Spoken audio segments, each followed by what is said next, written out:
每一天，我需甲你做伙祈祷。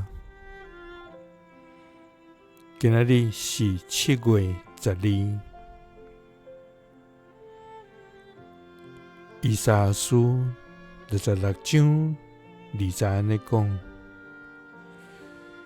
这一切是我的手所做，所以这的拢是我的。上主安尼宣布：我要看顾的是困苦、心灵痛悔，听到我的话就敬畏的人。三甲来祈祷，看顾困苦、心灵痛悔的人的天父，愿感谢你，主啊！你是创造天地万物的上帝，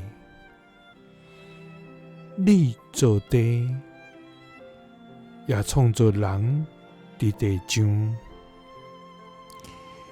你亲手天开这的天，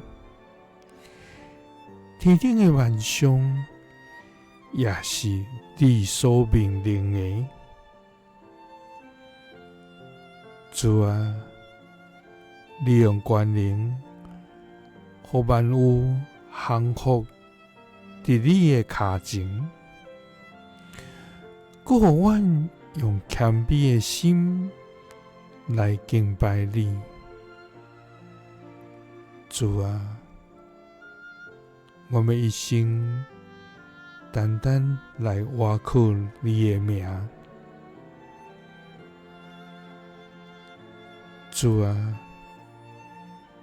求你用你的话来坚固阮。阮知家己是软弱甲有的罪人。主啊，求你互阮专心来挖苦你，因为这的一切是你的手所做，所以这的拢是你的。主啊，你要看顾的是困苦、心灵痛悔，搁听到你的话就敬畏的人。